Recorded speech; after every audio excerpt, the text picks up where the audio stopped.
Socio-economic vulnerabilities. Hello, Assalamu alaikum wa rahmatullahi ta'ala wa barakatuh. Good afternoon, everyone. There's a lot of category of Muslims: Goria, Moria, Kilundia, and Miya. Particularly, I'm going to talk about Miya Muslims and its contemporary situation in India and Assam.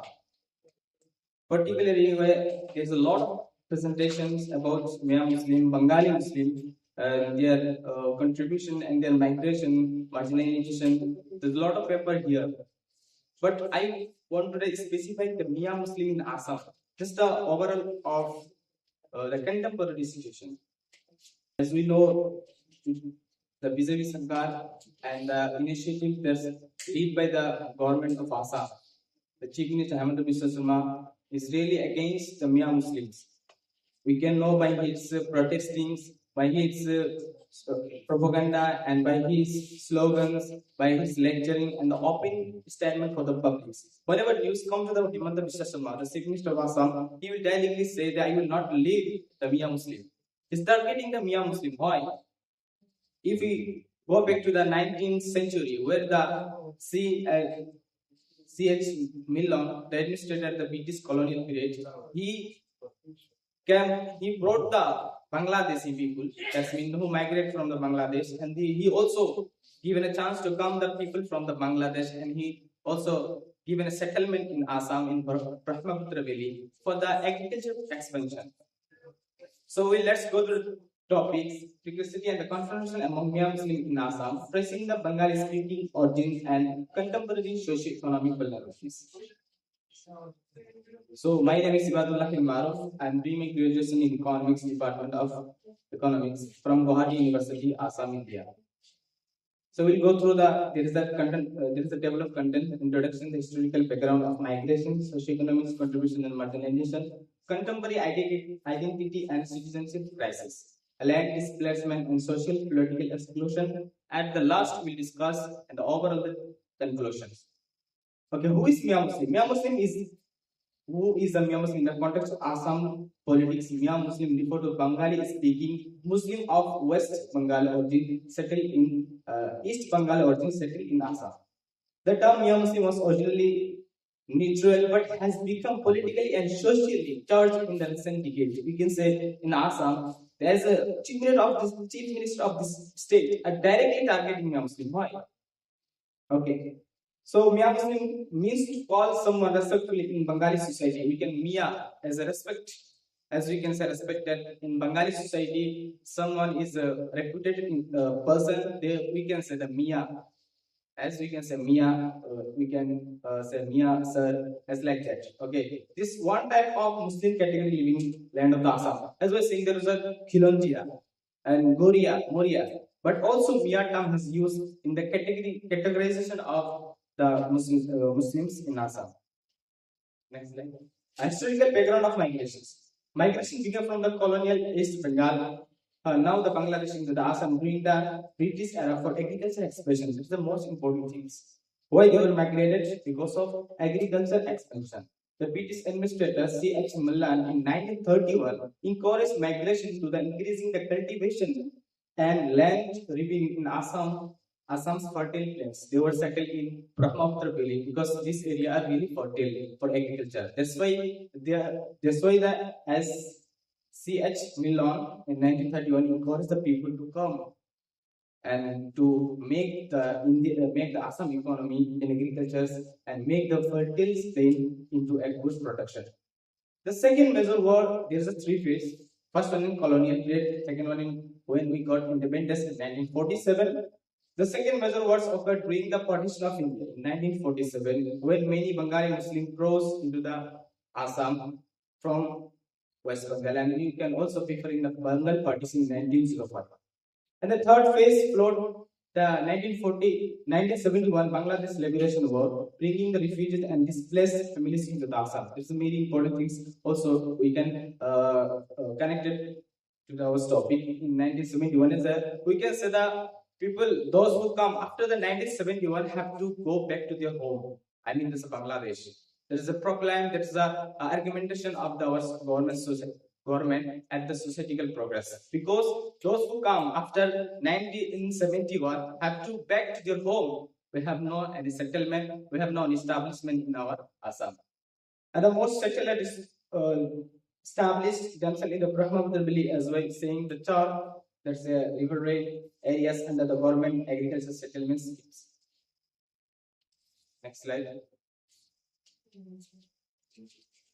And you can see there is a stranger of mist, the trade or of peace from the India Northeast.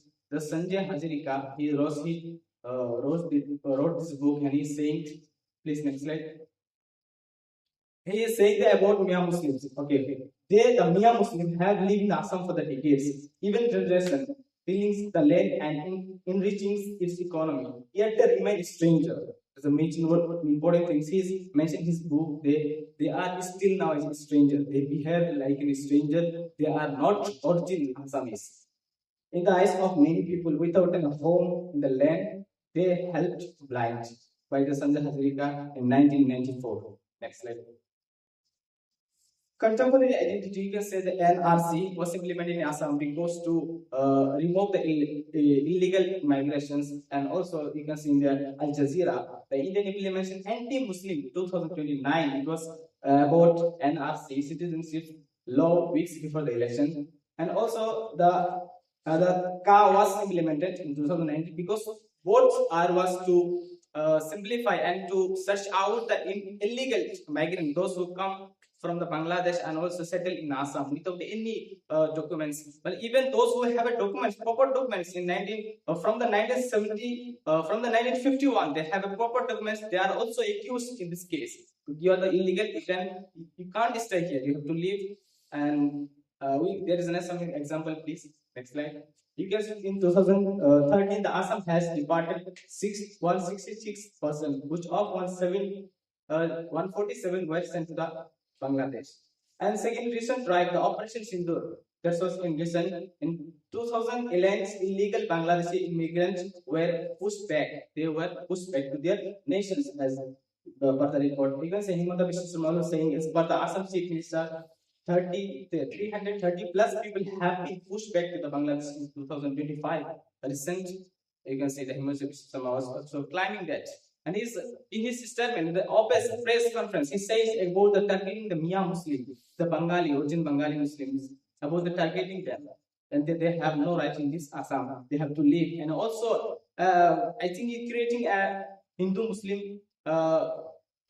He is destroying the unity of among the Hindu Muslim and describe the peoples to a Hindutva politics. Next. There is also Assam's evictions. You have, I think, heard about the evictions. There is, I think, 17,600 families were evicted from the government land in the Assam over the past time. Even some of have the proper documentations. They have the legal documentation. They have the proper magistrate sign on their documents. They have their own property, but also have been evicted from their original land, because the problem was that humans when the buses are declared claim that they are illegal migrants and they have been here settlement without any documents, but some of them have proper documents. As the this was two phase of eviction. First was 17,600 families were evicted. After that, the latest evictions drives June 2025, around 5,300 families, mostly Bengali origin Muslims, were evicted from their land. There is a news you can play. Shifting our focus to some breaking news now coming in. Bulldozer action against anti-terror activities in Assam. The madrasas have been sealed by the Assam government for alleged jihadi activities. And it is again, we can see the video. There is a madrasa. The Himanta Biswa Sarma and the other politics, I can exactly know who is behind the main mastermind of this. They are saying it's a jihadi. there is a presenter who mentioned about the jihadi in Assam. They're saying they are structuring the students, the Muslim communities, especially the Bengali Muslim who are studying in this madrasa. They are saying they are it will be a cooperation and operation of the jihadi. That's why they are evicted and they have destroyed the madrasa. And also there is a video, please. You can see.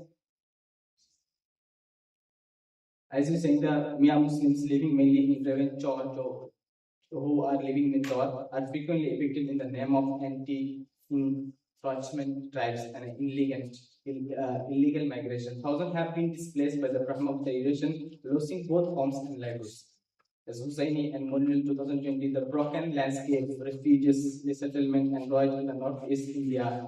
He has also mentioned they are not illegally migrant. They have been encouraged to come to Assam and settle to make the agricultural expansion.